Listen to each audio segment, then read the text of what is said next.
Welcome sa ating YouTube channel. Ayan, welcome nga pala sa mga manonood natin. Unang-una, syempre, shoutout muna tayo kay Eugene Seiza. Ayan. Eugene, yan. Siya sa Amerika siya ngayon and kasama namin dati rito sa Saudi. So, welcome. Parigoy, welcome. Baka naman. Okay, so, mainitang usapan natin ngayon. Tungkol ito sa ICC kay Pangulong Duterte at kay Senator Bato de la Rosa. Okay? So, unang-una sa lahat, kung hindi ka pa nakasubscribe sa ating channel, please subscribe, like, and share para updated ka palagi sa ating mga lalabas na bagong video. Okay. PRRD. Iginiit pa rin na walang jurisdiction ang ICC sa Pilipinas. Okay? At hindi pwedeng makialam sa investigasyon. Okay. Bakit? Yun ang tanong. Ayon kay PRRD, walang jurisdiction ang ICC dahil meron tayong matatag at maayos na hukom na gumagalaw naman.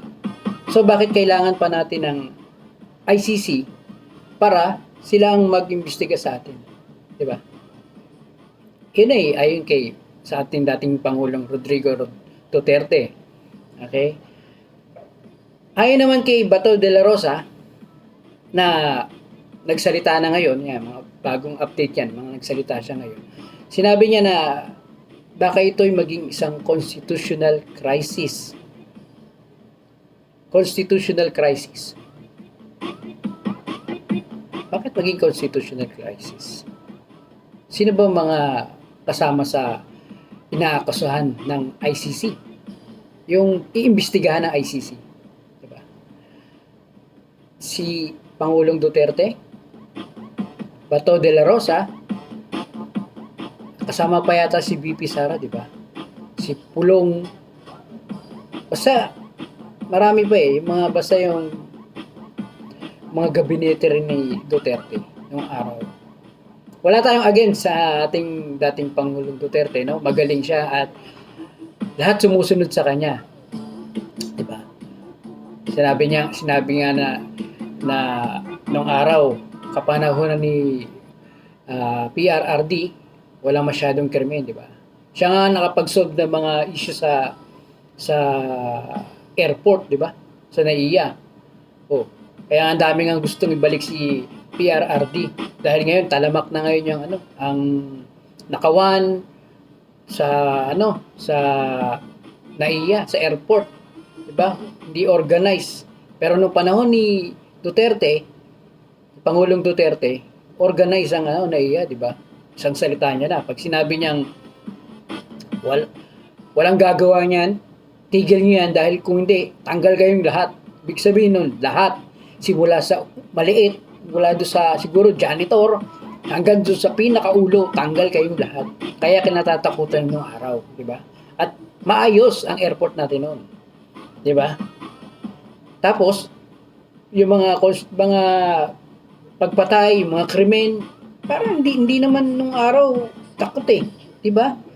Takot ang taong gumawa ng krimen. Bakit? Kasi nga, naniniwala sila na pag sinabi ni Pangulong Duterte na tumigil ka, siguradong tumigil ka. Kasi pag hindi ka tumigil, ay alam mo na kung saan ka pupulitin, di ba? So, ano bang problema ng mga tao sa kay Pangulong Duterte at sa mga killings na yan, mga extrajudicial killing. Sa akin naman, para sa akin, no, okay lang yun na kasi ang mga masasama, hindi natatakot yan sa mga patwitams lang na salita eh. Diba? Hindi natatakot ang mga masama, gumagawa ng masasama kapag ikaw ay malamya. Kailangan nakikinig lang yan kundi sa mga kapwa rin nila. Hindi ko ibig sabihin na kapwa ang Pangulong Duterte noong araw ay gumagawa ng masama. ng gano'n na ginagawa niya, no? Ibig sabihin, kailangan magsalita ka ayon sa kung paano sila gumalaw, kung paano sila magsalita, kung paano sila makipag-usap. Ganun ang naiintindihan niyan. 'Di ba?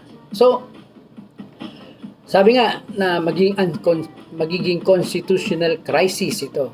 Sabi ng mga tao sa gobyerno ngayon.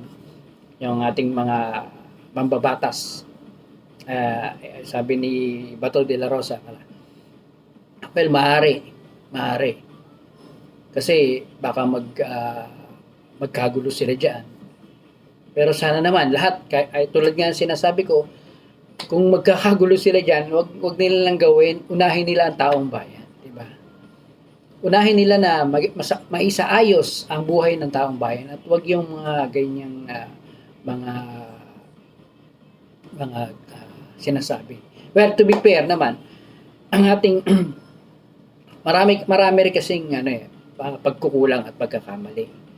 Yung pagtatakip ng mga hindi maganda, lalo na yung kay kay Kibuloy. Yan, kay Pastor Kibuloy. Sir, kung nakikinig ka man. Sir Pastor Kibuloy, alam namin na mabuti ka naman tao. Meron talagang pagkakamali na dapat pinaninindigan mo. Kung talagang alam mong tama ka, na wala kang ginawa, panindigan mo. Hindi yung aabot pa sa mga ganyan na sitwasyon, di ba?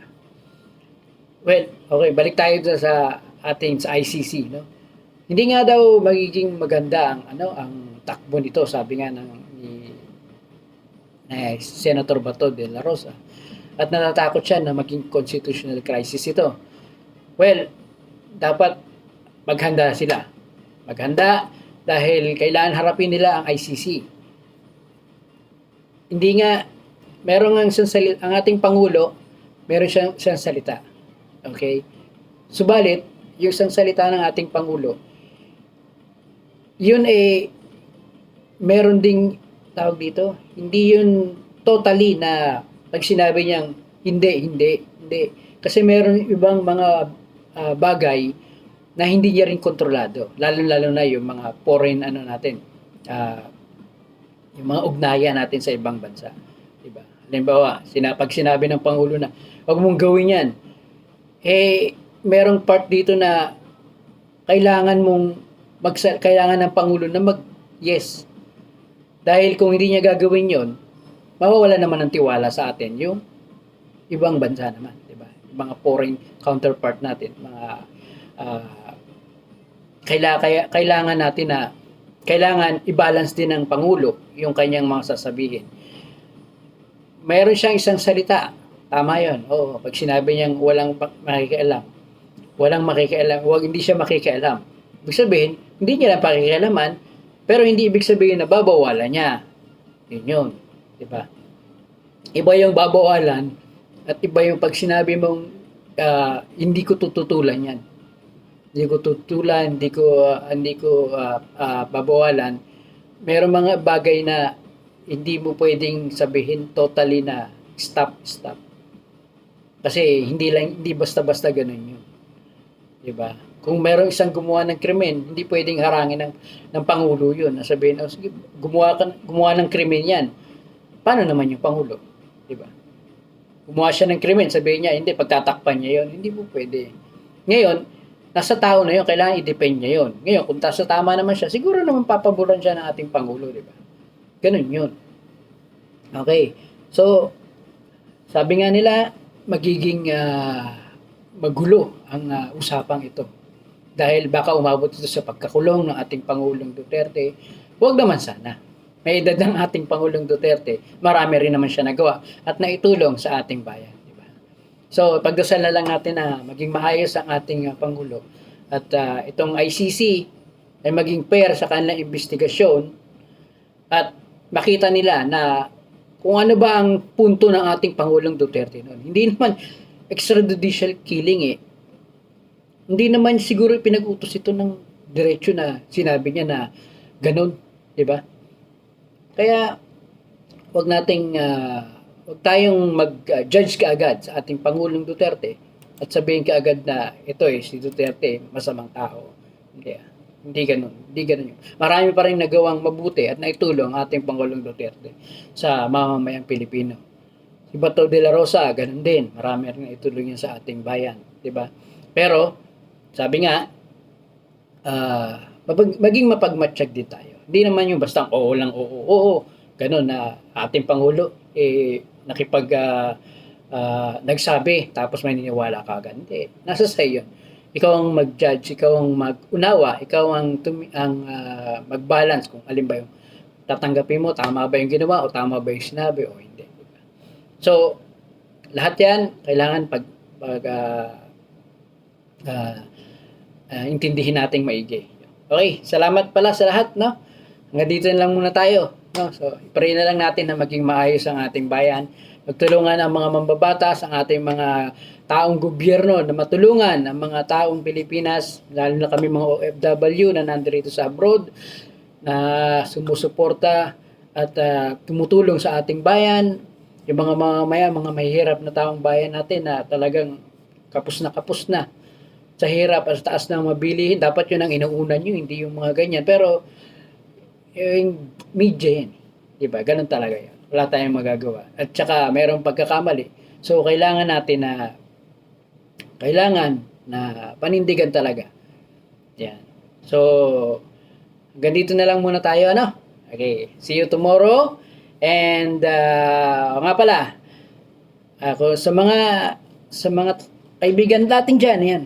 Sa mga kaibigan natin dyan na naghahanap ng mga aircon units, spare parts, and mga magme-maintenance na inyong aircon unit, Brad's Air Conditioning po.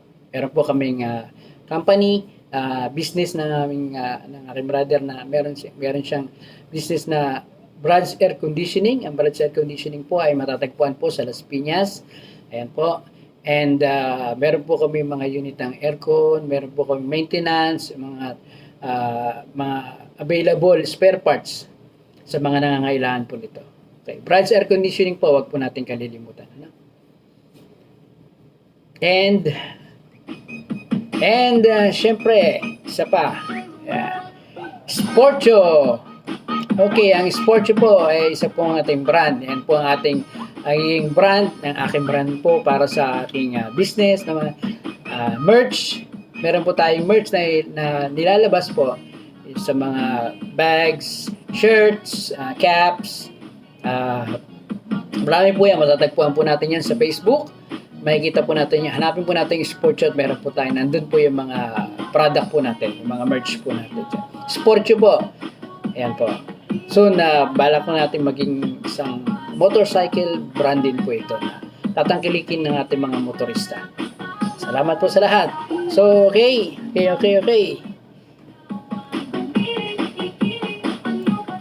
Okay. So, kung hindi ka pa nakasubscribe, subscribe ka na. Subscribe ka na. Click the notification bell. Share mo na rin para updated ka sa panibago natin mga video. See you tomorrow, Bukas ulit. Bye! Bye-bye!